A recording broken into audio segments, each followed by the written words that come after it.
नमस्ते बच्चों, आप लोग कैसे हैं? मैं आपकी हिंदी की शिक्षिका लक्ष्मी। चलिए, इस पाठ को हम लोग पढ़ रहे थे। हमारा शीर्षक क्या था? श्रीलंका की यात्रा। इस पे हमारा दूसरा वीडियो है। अभी हम लोग पढ़ रहे थे, हम लोग क्या क्या जाने थे इस पाठ के बारे में। श्रीलंका में हमारे जो राष्ट्रपति है डॉक्टर राजेंद्र प्रसाद कहाँ कहाँ गए, किनके साथ गए और उनका यात्रा का क्या क्या अनुभव था, वो हम लोग साझा कर रहे थे, है ना। वो कहाँ गए थे? एक टापू पे गए थे जो उनको काफी आकर्षित लगा। वो मुग्ध हो गए थे, बहुत ही मोहित, हो ना। ये होता है कि किसी जगह पे जाते हैं तो हम लोग काफी प्रसन्न हो जाते हैं, खुश हो जाते हैं। तो वो वहीं पे जाके काफी प्रसन्न हो गए थे। उसके बाद वो कहाँ गए? उस टापू पे एक पहाड़ पे गए जहाँ पे नोरेलिया था, है ना। एक जगह है जो काफी बहुत ही सुंदर, जैसे लग रहा था कटोरे से बना हुआ वो पहाड़ कटोरे जैसा दिख रहा था। और सीता एलिया और क्या और कहाँ कहाँ गए थे वो, तो उस टापू उस पहाड़ के बारे में उन्होंने अपना बताया था जहाँ पे सीता मैया को कैद करके रखा गया था, है ना। तो हम लोग इतना तो पढ़ चुके हैं। तो चलिए आगे हम लोग पढ़ते हैं बच्चों कि अनेक स्थानों को जिनमें एक सुंदर गुफा थी, उसमें बहुत प्राचीन सुंदर चित्र बने थे। देखते हुए हम लोग अनुराजपुर पहुंचे। कहाँ पहुंचे? अनुराजपुर। वहां एक बहुत बड़ा स्तूप है। कहा जाता है कि अशोक के पुत्र महेंद्र ने यही गया में लाई हुई महाबोधि वृक्ष की एक शाखा लगाई थी।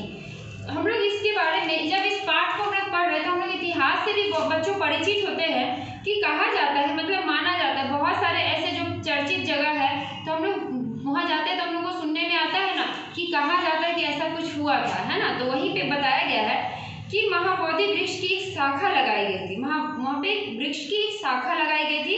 हम लोग वहाँ रात में 9 बजे के लगभग पहुंचे थे। पीपल के वृक्ष के पास बौद्ध की धार्मिक सभा हो रही थी। उसमें एक भिक्षु कुछ उपदेश दे रहे थे, मतलब वहाँ पे पीपल का वृक्ष था जो काफी शांति महसूस कराता था। तो वहाँ पे क्या होती है, एक सभा लगी थी जहाँ पे बहुत सारे लोग आपस में बातें कर रहे थे इस किसी चर्चित विषय के बारे में। तो उनको तो कुछ समझ नहीं आ रहा था, लेकिन दृश्य काफी सुंदर था। हृदय पर उसका बहुत असर पड़ा। हम उपदेश को समझ तो ना सके, वो कह रहे कि हम उस उपदेश को, उस भाषा को तो नहीं समझ सके, पर वहाँ बैठे सभी श्रोता मंडली बीच बीच में जो साधु क्या उठती थी उससे हम समझ सके। मतलब कहने का तात्पर्य जो भाव था, उन्होंने उस भाव को समझा, है ना, कि वो क्या कहना चाह रहे हैं। वहाँ पे सभा में वक्ता क्या कहना चाह रहे हैं, तो वो काफी उस चीज से बहुत ही प्रभावित हुए। उस सभा को देखकर काफी प्रभावित हुए। लोगों ने बताया कि पीपल का यह वृक्ष वही है जिसे महेंद्र ने लगाया था। यो तो बोध गया में भी जो महाबोधि वृक्ष है वो भी उस समय का नहीं है, पर उसी स्थान पर उसी वृक्ष का वंशज है। मतलब ये कह रहे हैं, वो इस चीज को भ्रांति मानते हैं कि पेड़ उन्होंने ही लगाया होगा और उसकी देखभाल भी उन्होंने की होगी। ऐसा मानते हैं कि हाँ चलो उन्होंने पेड़ तो लगाए, लेकिन उसकी जो देखभाल कर रहे हैं वो उनके वंशज ही होंगे, ऐसा ये इनका मानना है, वो बता रहे हैं। इस तरह अनुराधपुर का महाबोधि वृक्ष भी महेंद्र का लगाया हुआ नहीं है। उसका वंशज जो उस स्थान पर आज तक किसी न किसी तरह से कायम है। इसमें भी अधिक चमत्कार और आश्चर्य की बात हमको सुनाई गई कि वहाँ जो दीप जल रहा है वो भी महेंद्र का जलाया हुआ है।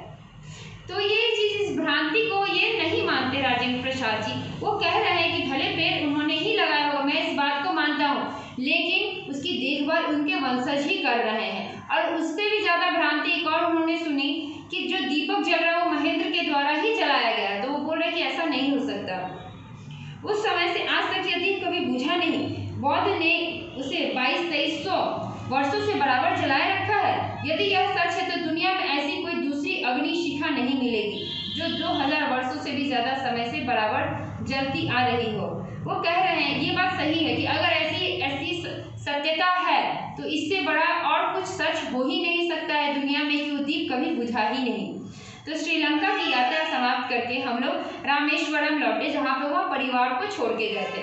वहाँ से परिवार के लोगों को लेकर जिन तीर्थ स्थलों पर पहली बार न जा सके, उनमें जाते हुए छपरा वापस आए। तो यहाँ पे उनकी जो श्रीलंका की यात्रा थी, जो टापू का अनुभव था और वहाँ के पत्थरों के बारे में, वहाँ के हर एक चीज, हर एक विषय के बारे में, मंदिरों के बारे में, बौद्ध धर्म ग्रंथों के बारे में और लोगों के बारे में जो भ्रांति थी, उन्होंने अपने इस पाठ के द्वारा उन्होंने बताया है कि उनका अनुभव कितना सत्य था, है ना। तो ये हम लोगों को पढ़ के तो बहुत ही अच्छा लगा, वो उस चीज़ को अनुभव किए हैं, उनको जिए हैं। तो आप लोग को भी जब आप लोग किसी यात्रा में जाते हैं तो बच्चों, तो एक काम आप लोगों को करना है, डायरी मेंटेन करना है आप लोगों को। डायरी मेंटेन करने का तात्पर्य कि आप कहीं जाते हैं तो उस चीज़ को अपने कलम के द्वारा, अपनी लेखनी के द्वारा उसको लिखिए। 1-2 पन्ने में, 3-4 पन्ने में, जितना आप लिख सके। इससे क्या होगा कि आपकी लेखनी शैली भी बढ़ेगी, शब्दों का भंडार आपके पास होगा।